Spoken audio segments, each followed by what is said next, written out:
Okay, I think we're live right now. So I would like to welcome everybody. I just would like to look at the panel first. Can you hear me, all of you? Yep, great. Yep. So I would like to welcome all of you, of course, the panelists, but more important, all the people who joined us today. I would welcome you from jobs.ac.uk to join this Google Hangout. The topic today is going to be PhDs and research opportunities in Denmark. Some of you might think, it's a big step starting a PhD, or it's a big move or a big step to move to another country. But fortunately, the theme of today is Denmark, which is a fantastic place to move to. Why? We all know about the great work-life balance. A lot of international researchers, they like the Danish culture and they like the fabulous research opportunities. This is my sales pitch, right? So welcome all of you. To start telling you who I am, my name is Mark de Vos. I'm Dutch, but I'm living in Denmark. I've been here for the last 11 years and I'm working for Copenhagen University, International Staff Mobility. And we are helping and assisting all international researchers at this university. We have 9,000 people working here, and we have around 2,000 international people working. What do? We help them with a working contract, with pension, with residence and working permit. We organize events, we have dual career spouse programs, a lot of things. So that was me. We have in total we are 6 people, so we have 5 more panelists to introduce. So I would like to start with Vibeke. Here you are. Thank you. Hi, my name is Vibeke and I'm Danish. I can see I'm the only one who's actually Danish on the board. I'm PhD career consultant at Aarhus University and I run the career service AU Career PhD. In the career service, we offer career guidance to PhD students and postdocs as well. And actually half of the people who come and see me are internationals who have questions about working in Denmark, building a career in Denmark and how you can approach it and how you go by it. The focus is very much on careers in the industry rather than in academia.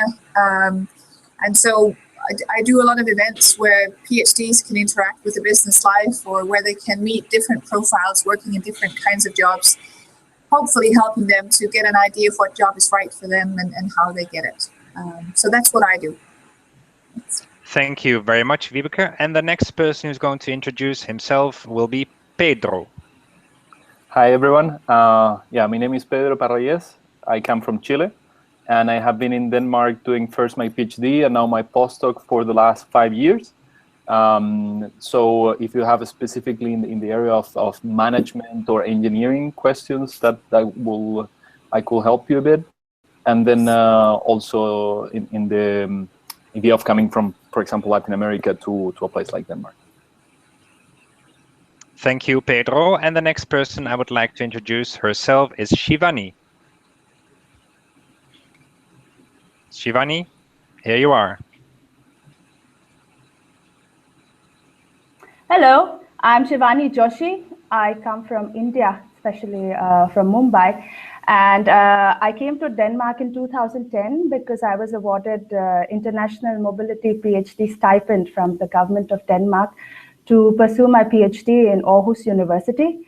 I defended my PhD in 2014 and I'm a postdoc since then. Moving to Denmark has been extremely rewarding, professionally and personally, and I look forward to share my experiences with you. Thank you. Thank you very much, Shivani. And now I would like to ask Josh to introduce himself. Yeah, hi, I'm Josh. I'm a current PhD student at the University of Copenhagen and the Natural History Museum of Denmark. And I mostly work on beetle evolution and phylogenetics. I completed my bachelor's and master's in the UK, and I moved here to Denmark in September 2015. So I've been here 1 year now. Thank you very much, George. And then, last but not least, Ileana. Yes, hi, Ileana. So yes, I'm Ileana Rodriguez Leon, and I'm coming from Cuba. I did my PhD here in Denmark from 2009, so I have been here in Denmark for 7 years now. And now I'm a research scientist in Nordic, which is a biopharmaceutical company in Denmark, but we have centers in all the 4 countries besides Denmark. And we work to change or defeat diabetes and other chronic diseases like hemophilia and growth hormones. I'm biochemist as a background, and I really like to be here in Denmark. Thank you very much. We have a whole hour to talk more about Denmark and opportunities here in Denmark. We are going to talk about maybe about funding, about living and working in Denmark, moving here with your family, writing applications, your career progress while working in Denmark, a lot of options.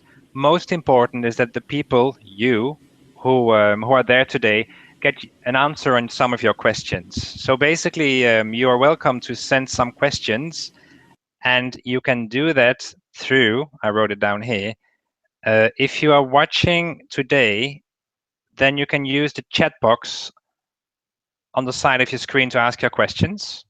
But then you need to be signed in through YouTube.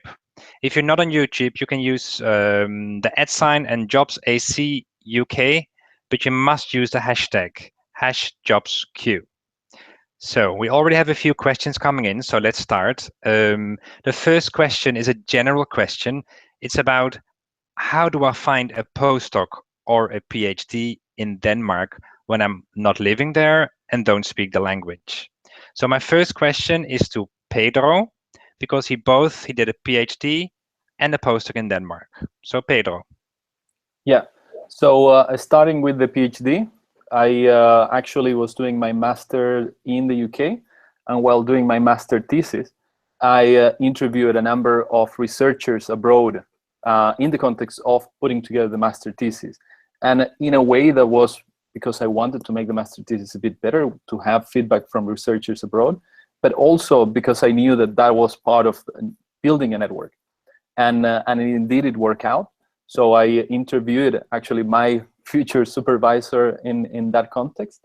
And I then told her at the end of that interview that if there were opportunities to do a PhD with her, I will be happy to consider it, because I was looking actively for a PhD. And that happened after a year after that. I had an offer to come here and do my PhD here. Then for the postdoc, I stayed in the same group, but I had to go out and look for funding. So I applied for a project with the industry, and I have a postdoc that is funded by Industry's Fund, in part at least, a large organization here in Denmark that funds all sort of research related with the industry. That's a short story.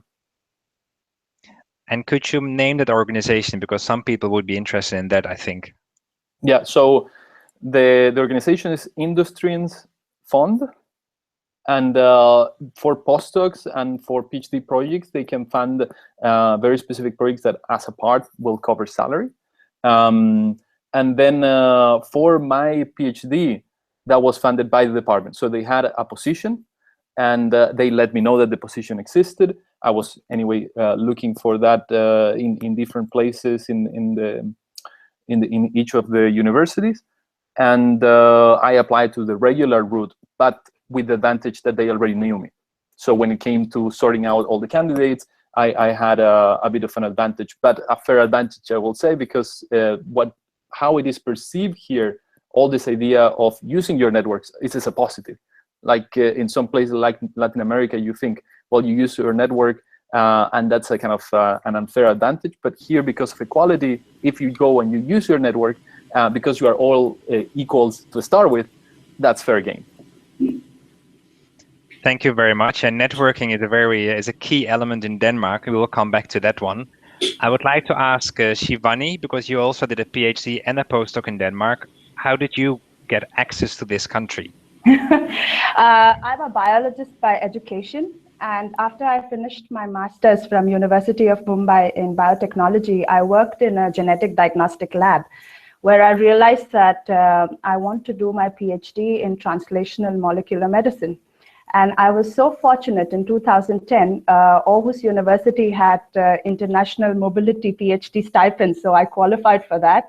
And Graduate School of Health has a very specific program, GP10, called Translational Molecular Medicine. And in that, there were 10 positions, and it's the we have to make statement of purpose and CV and yada, yada, yada. And I was invited for interviews in Denmark, 4-day interviews, and I got selected and I moved here for good. How I found out about that position was through academic vacancies at Aarhus University website. There's also a portal for European research-related positions, EURASES. I have an account in that, and I had created my preferences. So I received the same advert through that, and Nature Jobs.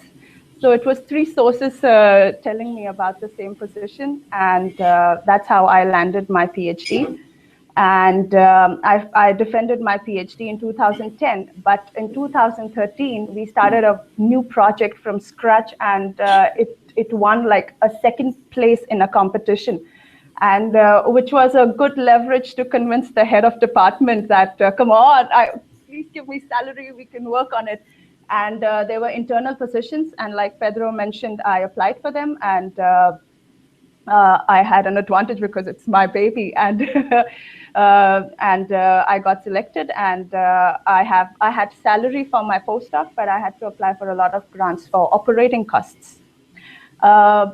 So that is my journey for PhD and postdoc. But before I finish, I'd like to add a point that please look up for academic positions at various university websites for PhD and postdoc positions. EURASES, Nature Jobs, and Science Jobs are good places to see because most of the Danish universities advertise their positions over there. And in Denmark, they emphasize a lot, like Pedro says, on creating relations and network. So try to create relations, take interest in people's research, meet them in networking events like conferences or workshops or wherever, or when they are visiting you and stuff like that. And a lot of my colleagues, like especially this girl from Turkey, she's got these little grants where she comes to our lab and does a master's project and bachelor project. And over the years, she's created a niche and relation with the team. And now we are looking for grants for her PhD. So those are little steps also, and networking and LinkedIn. LinkedIn helps a lot. So, thank you very much. Again, networking is coming back on the table. It's networking in Denmark. LinkedIn is a very good suggestion. Let's go over to Josh. How did you find your PhD position in Denmark? Yeah, so also quite a networking focused opportunity. But during my bachelor's, I became very interested in a particular topic. I contacted the world expert who happened to be in Copenhagen in Denmark, and he invited me here for a week a couple of years ago. So I came, spent some time working with him, and then eventually there were PhD positions advertised just towards the end of my master's, advertised in quite a strange way actually via a lot of social media, Facebook, Twitter, and also on the University of Copenhagen website for jobs. And I applied. I had to obviously go through the usual application process like everyone else, but I got an interview, and he obviously knew me already, so I'm sure that may have helped with his decision. Thank you very much. Sounds reasonable and interesting. Again, networking. Let me ask Vibeke. Vibeke, you're the only Dane around today. What is that about networking? Could you elaborate a little bit more about that?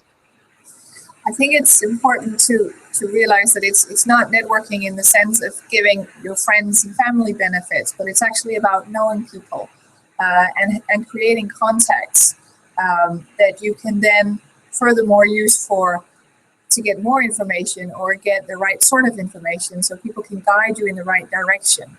But definitely personal relations do matter quite a whole lot, because it also signals an interest in what you want to do.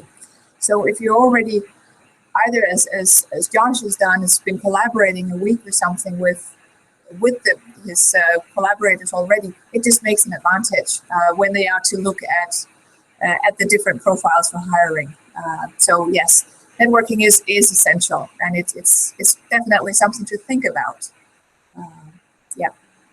Thank you very much. And what about getting a job in the private sector? Ileana, it's hard to pronounce your name. I'm sorry, but what? Yeah, Ileana. So what about you? What about you networking, getting a job? Yes, well, it was also networking what brought me to Denmark, because while I was doing my master in Brazil, actually not in Cuba, we had some professors visiting us for some courses, and the first thing is not to be shy and go and talk and build up your network, even if you are a master to a professor. So that was what brought me to Denmark. I make my network. And then the first opportunity they had the PhD positions open, I applied for it. And after I finished my PhD, I started my postdoc in the Southern University of Denmark. And then all the positions on the industry here, or in Novo Nordic, but it's all industries, they are post in the career websites. So you have a Novo Nordisk career website, or any other company has a career website. And there you can see all the jobs are posted there. The posts are in English, so you get all the information. And the English is the international language we use our company. Corporative language is English. And yeah, I applied for it. Yeah, I think that's a good point, the language. I get a lot of questions now also via Twitter asking, so what about Danish and English? Do you need to speak Danish to get a position? For example, in Novo Nordisk, in your case? No, I have been here 7 years, and I'm starting to understand Danish, but I cannot talk it. So all the documentation is in English, all the project meetings are in English, everything is in English. So of course you might miss these coffee breaks conversations, is normal, but yes, you can do it in English. Thank you. Vibeke, question to you about language. How important is speaking Danish or not speaking Danish? Vibeke. I think for a career in academia, you don't need Danish. I think most people can get by without any Danish whatsoever. And I meet a lot of international students who don't speak Danish and get by just fine, because it's a very international environment. If you leave academia and start looking for jobs, there are certain companies where language is not an issue. As Ileana says, in Novo Nordisk, it's not a problem not knowing Danish. However, if you're looking at smaller and middle-sized companies, then the lack of Danish becomes a problem. Most Danes, if not all Danes, actually speak English. But if you work in relation to the public sector, for example, or in relation to farmers or other people, then English, then Danish is a necessity. Yeah, thank you. I can add at Copenhagen University, in some departments, we have the possibility to actually learn the language while doing your PhD or your postdoc. So you get, in your working time, you can do your language courses. And in Denmark, it is basically free to learn the language for 3, 4, or 5 years, depending on the municipality. So it's not an excuse not to learn the language. But for a lot of people, it's extremely hard. Yeah. And I would like to ask Josh, what about your Danish? Yeah, my Danish is fairly non-existent, apart from ordering a beer, for example. Which is important. It's important in Denmark, yeah. Where I work in a museum. I'm based in the zoological museum here, and the working language is English. Everyone speaks English, and I think it's good because science as a discipline, as a career, is in English. To be able to write publications, it needs to be in English, really. So it's fine, I think. But I think if people are moving here with their family, for example, and they're looking to settle, then in that circumstance, it might be more important to learn Danish to integrate into, I don't know, school life or something like that. Thank you. What about you, Pedro? How is your Danish doing? Non-existent for the most part, and I'm not proud because it has been like 5 years here. But the truth is that essentially you don't need it. It is an option that you take, And I think people that really like to learn new languages and are up to the challenge, they can do it because, as you say, there are the resources and people allow you to do it, and it's usually very well received. But it's like a bonus, and it's a decision that you need to take. And for me, English is the second language anyway, right? So that will be, and sometimes I prefer to keep improving my English rather than go for a third language that I will find very hard to master. Thank you very much. The last language question I have to ask you, Shivani, any Danish skills over there? For last 6 months, I'm investing significant amount of time to learn it, so I can speak a little bit better now. General stuff, but science happens in English, and it's my native language, so I stick to English, and you can pretty much get by with English. So, but if you decide to live longer and you have other contracts and stuff coming up, it will be clever to pick up Danish at some point. So thank you. So to and sum I it up, add, sorry, that the company also offers a Danish course for me. So once a week I have 2 hours of Danish. So if you want to do it, you can do it. Yes. Yeah, so basically to sum it up, I mean, you don't need to speak Danish when you would like to do your PhD or a postdoc in Denmark. When you come here, it is free to learn the language, both at a municipality, but also in a private company like Novo Nordisk. And it's a good thing to do because socially you can get closer to the people. That's kind of the bottom line. I would like to continue with another topic, which is funding. And then you just chip in because I'm not really sure who has most knowledge about this, but a lot of questions, they are about how do I get funding for a PhD position? How do I get funding for a postdoc position? So anybody any knowledge about that, please come forward. I guess that, oh, sorry, Ileana, you want to go first? No, you can go first. Okay. No, I was just thinking that one important thing for people from outside Denmark to understand is that a PhD is a bit different here than in places like in the UK or the US. It is a job. So you are not really getting, well, you can get a scholarship from abroad and that exists, but in reality, they see it as a job.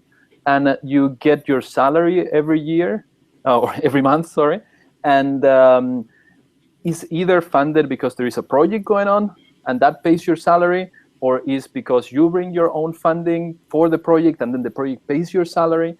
So that's how it works. And there are, in my head, two big distinctions. One is that there is a position here in a department where they have the money and they are recruiting. And that's one option where you apply to something that already exists.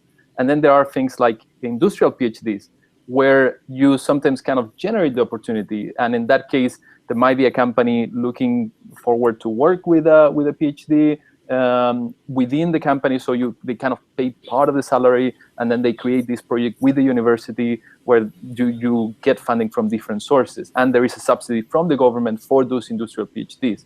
So there are all these alternatives, but in your mind, you need to understand that there is a project that pays a salary, and you need to create a way for which that project can be funded. And sometimes the project you join it in or you create it. And that's kind of the overall frame. And then, of course, there are countries like Brazil and Chile and other countries that have their own scholarship schemes. And in those contexts, you bring your money, so you pay for the project. And then that is much easier, of course, because the universities are really happy to take money from the outside to run the project. But that's kind of an extra route in a way. Yeah, and I agree. In my experience, I also see that the professors are the one getting some grants, and they know for this grant they might have one position, one PhD, one postdoc, or 2 PhD, and then they will announce the position. They might know which student to recruit, or the position is open to anyone to apply for it. So it's like Pedro said. Anything else on funding? Any suggestions, Shivani?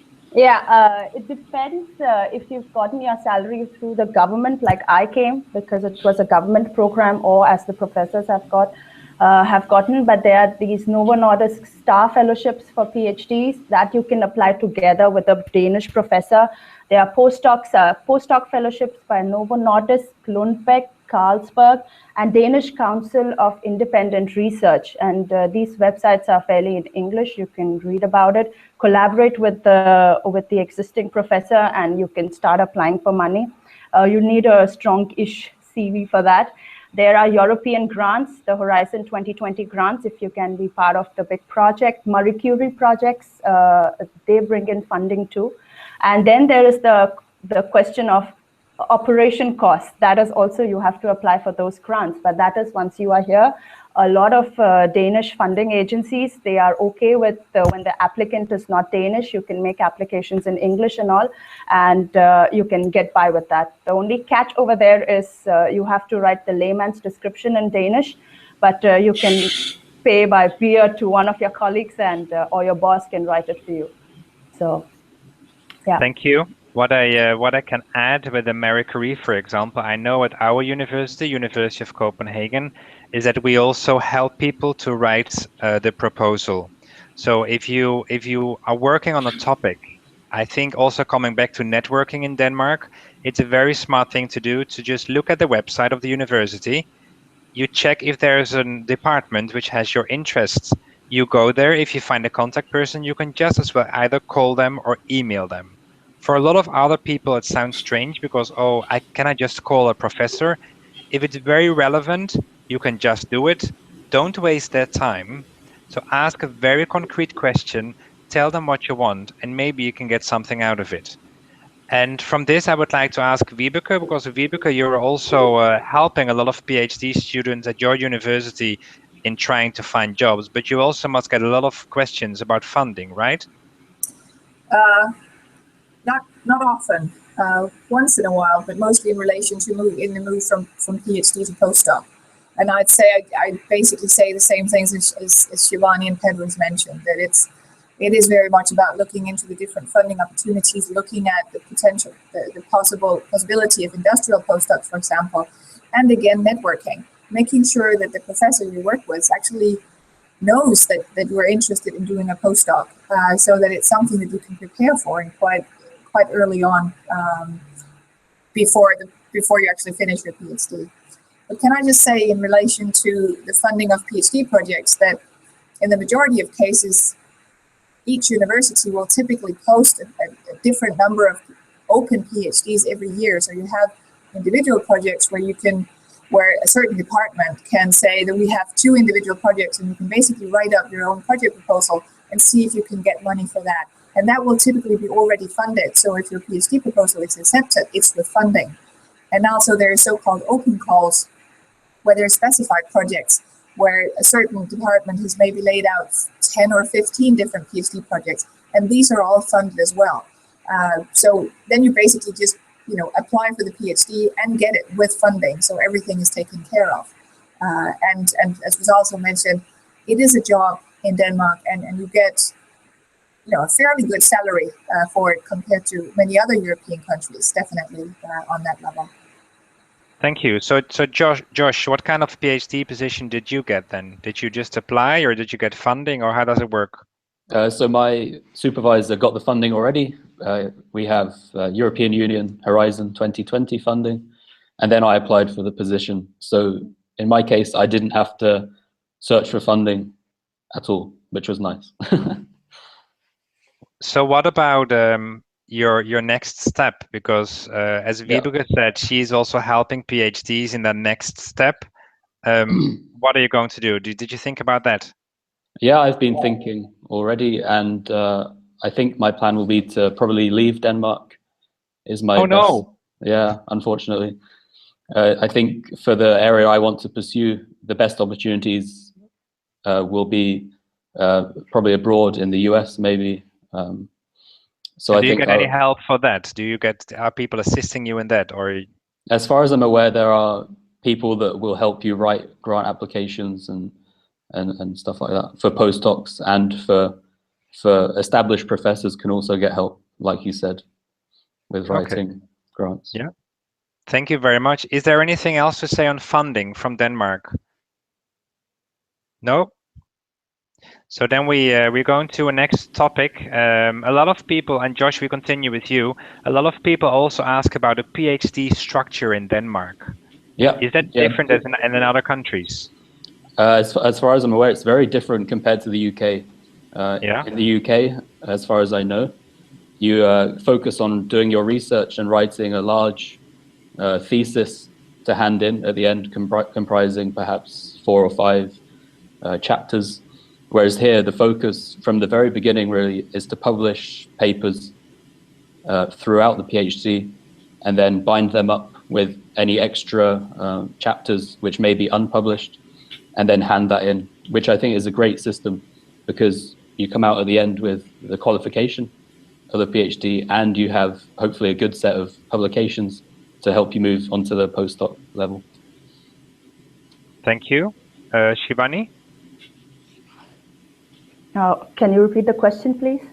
Yeah, a lot of people, they ask questions about the PhD structure. Is there something specific you would like to share? It was very interesting for me because I worked in a work culture where it was very hierarchical, and I'd like to stress this about Denmark. There's flat hierarchy, there's lack of power distance, and that was really good for me professionally to get the freedom with responsibility and work with a lot of independence. So you'll be left alone, thrown out there. There will be a safety net, but you have to survive through that. And I was board member of PhD Association in Faculty of Health at Aarhus University, and I'm extremely proud to say that our structure is followed by Orpheus, that is the European Society for Medical and Health-related PhDs, and it's fairly structured.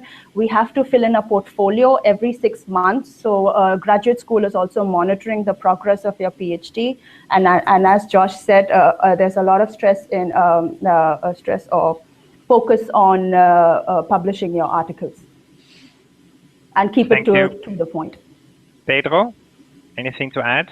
Yeah, I think that something that I use a bit as a way to explain these differences in structures and such is like a spectrum that goes from the extreme guided side in the US and most of Latin America that I know, where the PhD is often 5-6 years. You start without a master's and you go really much more like a student, and you have a cohort. You start with that cohort, you take a lot of mandatory courses, and that's normal in the US and in most of Latin America. Then you have them all in the UK, where it's a bit of a hybrid. It's you still have in the beginning quite a few courses, a bit more of a structure, but it tends to be not 5 to 6 years, but probably 4 years. And that's somewhere in between what you see here in Denmark, where you have often 3 years, and they really, for them, it's important that is 3 years. So you can ask for extensions and perhaps 3 years and a half, but mostly 3 years. And there you need to be very autonomous. You have very little structure in the sense of mandatory courses. You need to look for your own courses.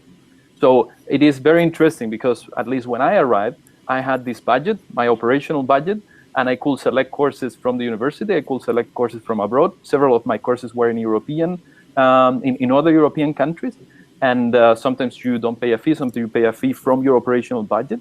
And it's a very interesting structure because it's much more like executive education. You take a course that you need, maybe 1 week, 2 weeks, you get your ECTS points, and then you move on and you do your research. And as others have said, the idea is that you can produce papers early on. You could, in some cases, go for a thesis-based PhD, but most go to the article-based one. And yeah, it's a totally different ballgame from the US, for sure. Thank you very much. Liena? Yes. So in the Faculty of Science, we have a similar structure. It's 2 years, and you might get 6 months, but it's mostly 3 years. But you have a number of credits you need to do at the beginning in receiving courses, but also teaching. So we have a number of hours we should teach. And of course, if you are a Danish student, you will get a lot of bachelor-related teaching in Danish. But as an international, then you will do a more specialized little courses, practical courses, and so on for all the undergraduate students. But you also need to choose which credit as the courses you would like to take. And that is, like Pedro said, free to choose. They are not mandatory, but you need to fill up that number of credits. And they also motivate to have at least 3 months in abroad. So, and your PhD will fund you if you want to spend 3 months in Norway or in Australia or anywhere. So, if you are not a student with too much abroad experience, these 3 months will give you the opportunity to have this overall, larger picture of science. And then, you have 2 more years to do your thesis in a very autonomous way and write and publish. Thank you. I like to add that in Denmark, also doing a PhD is that you get a working contract, and it actually means that you are an employee and you're not necessarily a student. And that's what I can hear from a lot of international PhDs. They are happily surprised that they have a working contract, they get salary, they get pension, and also they get all the other perks employees will get in this country. I like the fact that Shivani, you were talking about the hierarchy here in Denmark, right? Yeah. Yeah, that's it's such Definitely. yeah. I love that. A lot of people know, like when you come to Denmark and talk about Danish culture, it's all about, oh, there's no hierarchy and flat hierarchy. That's what I know from a lot of PhD students. They are also surprised. It can be positive or negative depending on how you are as a person. Is that you can actually talk to your professor. You can call him by his first name. And it's absolutely normal to say no or disagree with your professor and state your viewpoints and have a fair discussion and stuff like that. Fantastic. Josh? So much that even the vice dean, you can approach the vice dean and talk, and they are very approachable. Thank you. Josh? Yeah, I completely agree with that. I have very good relationships with all professors in the department.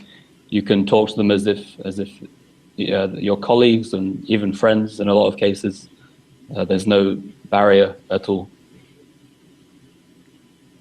Thank you very much. I have this same question for Vibeke, because it's always good to check with the real Dane, right? What about this hierarchy? How do you experience that? How internationals experience that in Denmark? Personally, I don't think very much about it, but I know that many internationals actually are surprised about it and some also have difficulties getting used to it because they find it difficult and they don't know how to navigate in it. So I've met some who say that they don't know whether they should wait for the professor to go home in the evening because they're used to where they come from, that you don't leave the office before your professor leaves the office. And I had to say, well, your professor doesn't care whether you leave at 3 o'clock because he knows that you're going to work at some other point. So I think for some internationals, I think it can be very confusing to start with because it's very different from what they're used to. But that is the way it works here, that you are, because you're an employee, you are responsible for your own time. So very few people will actually, interfere with whether you have to leave early one day. That's fine because they're sure that you're going to work late another day. So it's just, I think the flat hierarchy also brings about quite a lot of freedom because you're only responsible to yourself, basically. Thank you. And Pedro, can you relate to that? Yeah, one point that I think is very important when you are applying to a position in Denmark, and I will say to a point to other Scandinavian countries is fairly similar. It's a high commitment for your PhD supervisor, the selection of a PhD student. So just try to put yourself in his or her place. You are selecting somebody that you will be working very close for 3 years. It will be very intense because you don't have a lot of time, and because you don't have a lot of structure, you really depend on your supervisor or supervisors, and therefore for them to make a wrong decision with a person that might not be proactive enough, that might not be sufficiently motivated, or that might not have the skills, that's a real problem for them. So in a way, for you, it's important for sure, but for your PhD supervisor, it's a really high commitment thing. So you need to make them feel safe with you, that you have the skills, but that you are also the person that will sort out things on its own. I think that's very important to remember, because the relationship is really different. You're not a student, and they want somebody that they can rely on and that they can work with. So the personal aspect, and that's why these connections through your master thesis supervisor, or if you're going to a postdoc with your PhD supervisor, that they connect you with your possible future boss in a way, or your supervisor. That's very important. Thank you very much. Now we're touching upon Danish culture or Danish working culture. I would like to ask Iliana, anything to share about Danish working culture? Because you're working for a very much Danish big company. I think you said at the beginning the well-balanced personal and work life is a focus, and I like that very much. You have a 7.5 hours per day as a contract to work, and then you do your job during that time, and then after when time comes to go home, then you go home and enjoy your family, your sons, and so I like that balance very much. Thank you. And Josh, is it very different in Denmark as in the UK? Yeah, I think so. A lot of people here work 9 till 5 or 8 until 4, especially senior staff and a lot of PhD students. I find it hard to do that because I think I'm so interested in my topic, so I spend probably more time maybe than a lot of Danish PhD students, but it's certainly nice that people are able to do that and not feel the guilt that probably a lot of academics feel if they were to just work 9 till 5. Thank you. I maybe can add, as I told you before, I'm originally from Holland and I came here 11 years ago. And I mean, Holland and Denmark is fairly, I mean, people think it's the same kind of working culture, the same kind of countries, but there are some differences, and especially on working hours. When I got my first job here, I thought I would impress everybody by staying late. And after a few months, they thought I was a very bad father because I went home so late. And that's such a thing a lot of people experience here. When I talk to international researchers, I tell them, oh, maybe you need to find a hobby. And people, they are laughing. They think, yeah, right. We're researchers, so we all love our work and we work 9 till 9. But then after a few years, they come back to me and they say like, oh, you're actually right. I needed to find a hobby. And it's not that people work less hours. It's more they work in a different way, maybe more flexible.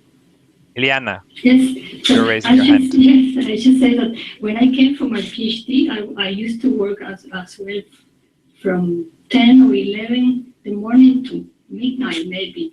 But then I have my son during the PhD, and you know the kindergarten opens at 6, but it closes at 4 o'clock. So I had to change my way of working. But I realized that before I used to spend a lot of time drinking coffee and talking with my friends and going to the lab. But after I had my son, okay, I need to do the same job with the same quality in 7.5 hours. So it's just to make you more efficient, because at 4 o'clock you should go and pick up your son. So yeah, so you need to be more hardworking, basically. Yeah, exactly. So anything else on Danish working culture? Because a lot of people ask these questions because they say that's what you cannot really read it from books. You cannot really read it from. So that's why they ask you, how does it feel to be in Denmark, Shivani? Along with the independence, what I really love about Danish work culture is the trust. If you call in and say you're sick, nobody's going to really disturb you. When you're on vacation, they're not going to disturb you. And there's immense amount of trust.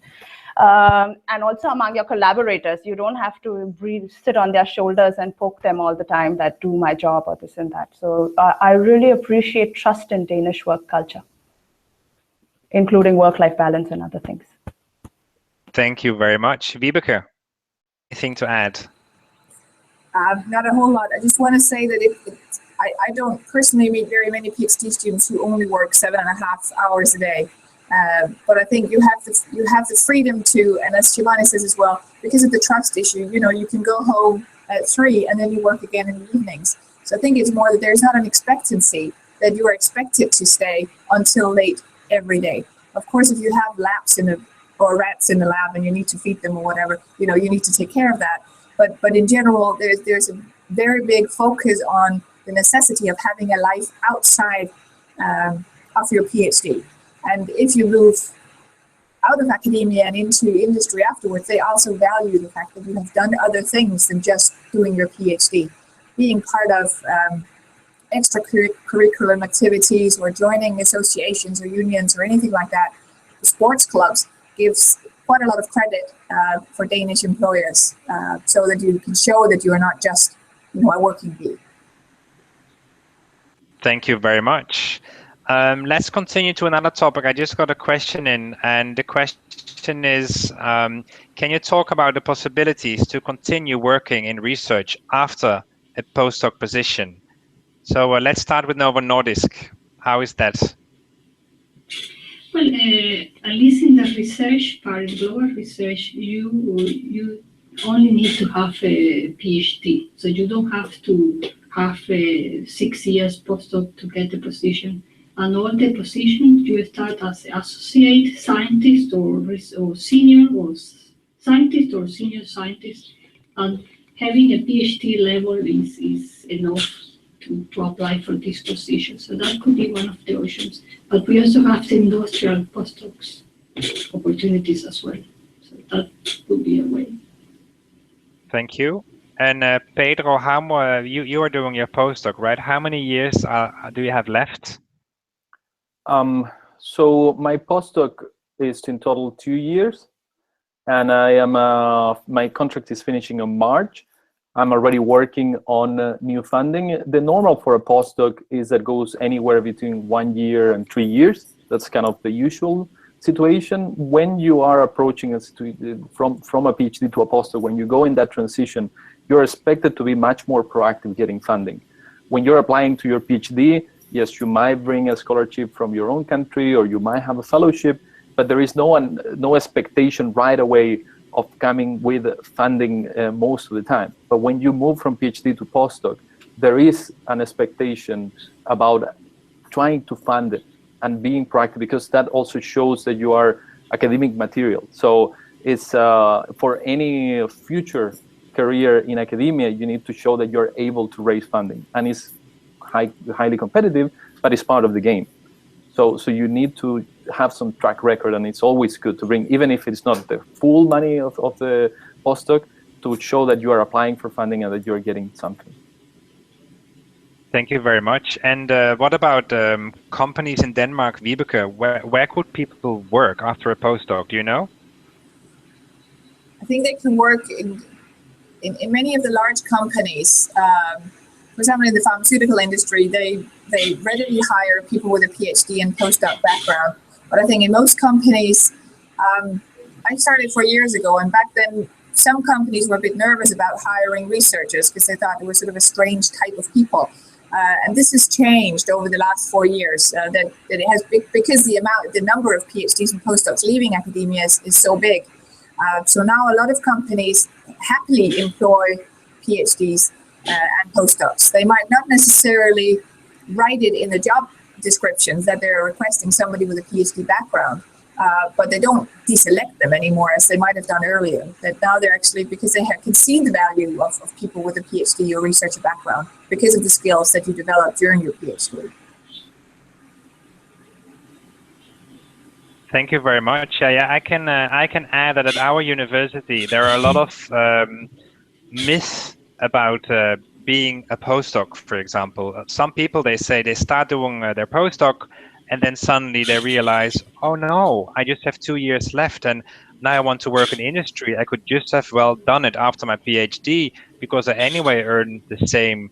So we did a little research, actually not so little, we did a big research to find out all the PhDs who finished working at our university and all our postdocs. And we compared the two groups, and we realized that most of the myths, especially postdocs, have, for example, we earn less than PhD students in the first job, or oh, it takes a long time before I get a job.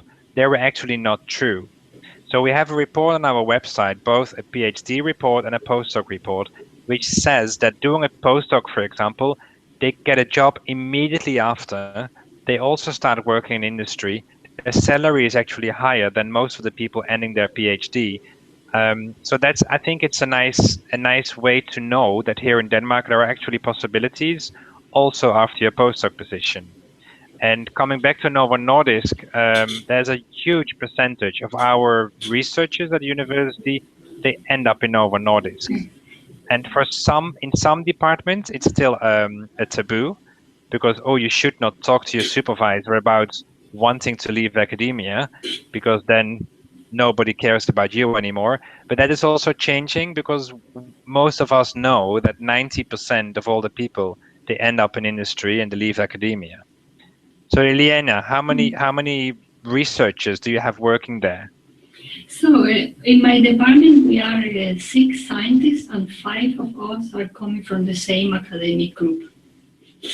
Just so in the global research, I think over 90% are PhD or postdocs, graduated scientists. And I was only during my first 6 or months of postdoc when I got the position, so I was a fresh postdoc. By the time I applied for the job at Novo Nordisk. Thank you very much. Yeah, Vibeke. No, I just want to add, because there's a lot of focus on health and science, but actually for other PhD profiles, maybe from the business and social science area, humanities, you can also get a job in Denmark afterwards with a PhD. In these areas, they don't necessarily specifically request for a PhD background, but as I said before, they still value the PhD skills. So you still have PhDs in economics and law and wherever in different kind of company positions. So I think it's definitely possible to get jobs for everybody and not just from the science area. Thank you very much. I would like to react on another question we just got from Jessica.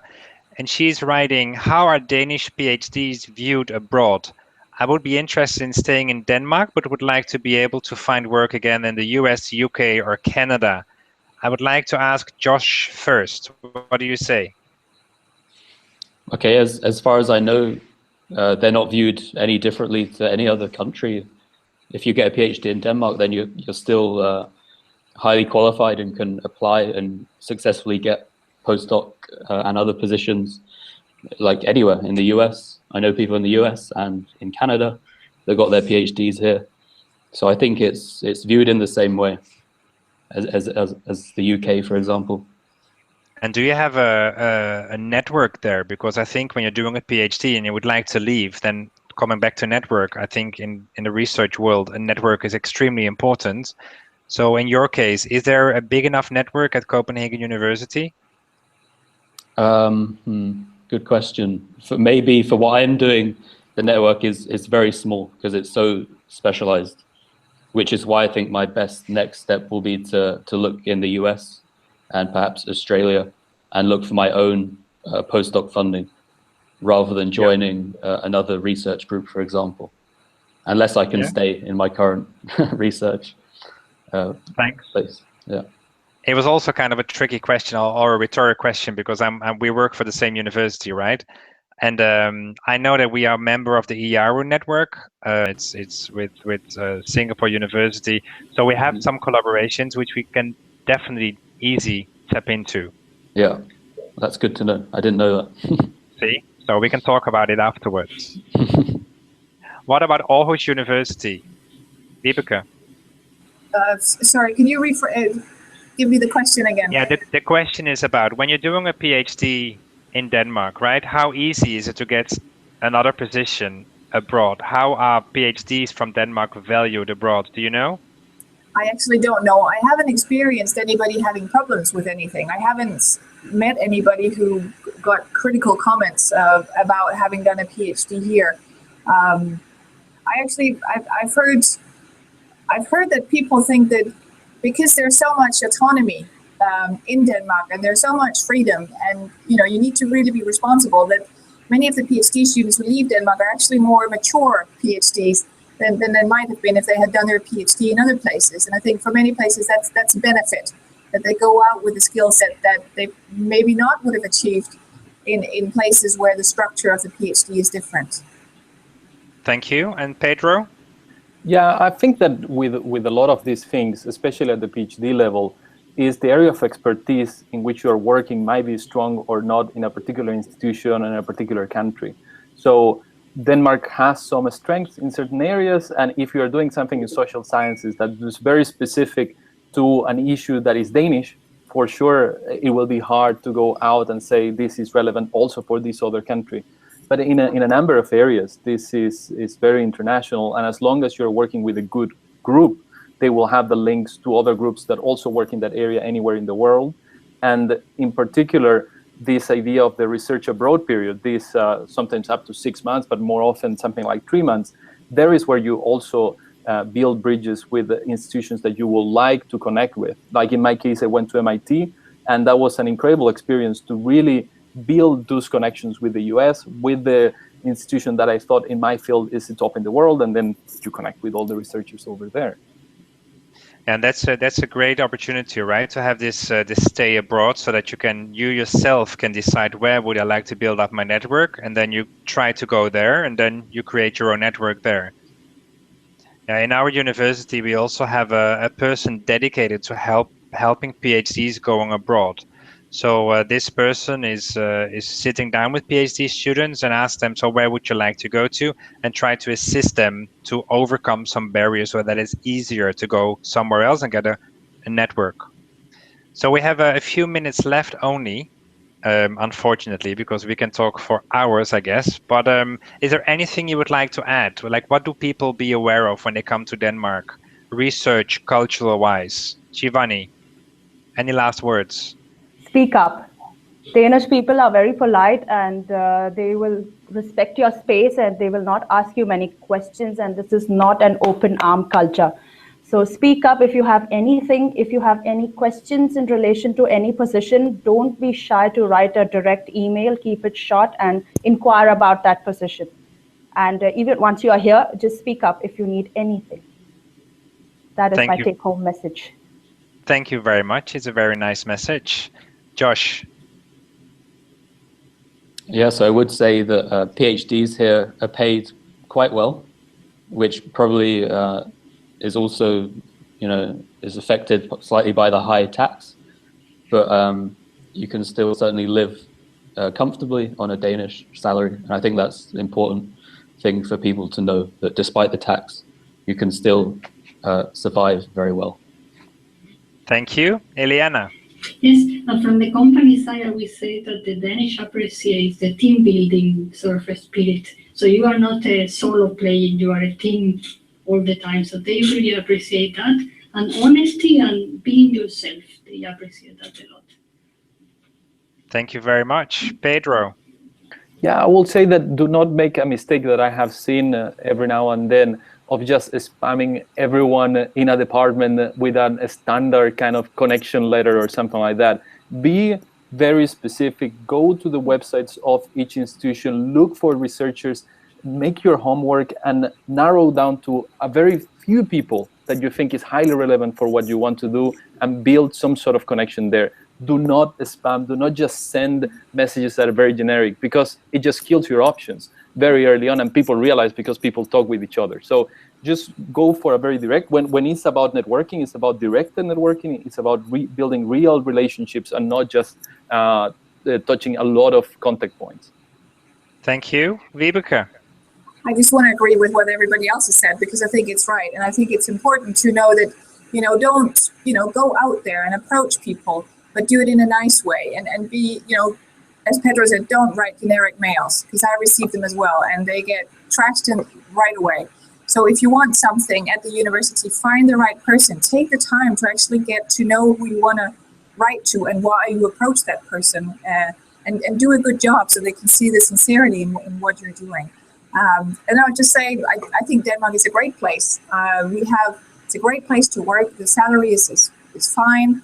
The weather is not so good, but there are a lot of nice people here that, you will get to know after a while. We might not be the most welcoming, but we are nice. Deep down, we are actually quite nice, and we are very interested in internationals as well. So wow. I can only say go for it. Thank you very much. I think these words from a real Dane is the best way to say goodbye to everybody. I would like to say thank you so much for all the panelists from the different universities and organizations. Of course, remember, if you're looking for PhD positions, also check jobs.ac.uk, the website. Check our own websites from our universities. And in a few minutes from now, this recording will be also uploaded on the website, so you can also see it there. So thank you so much, everybody, and thank you for watching, and maybe see you another time. Thank you. Thanks. Bye-bye.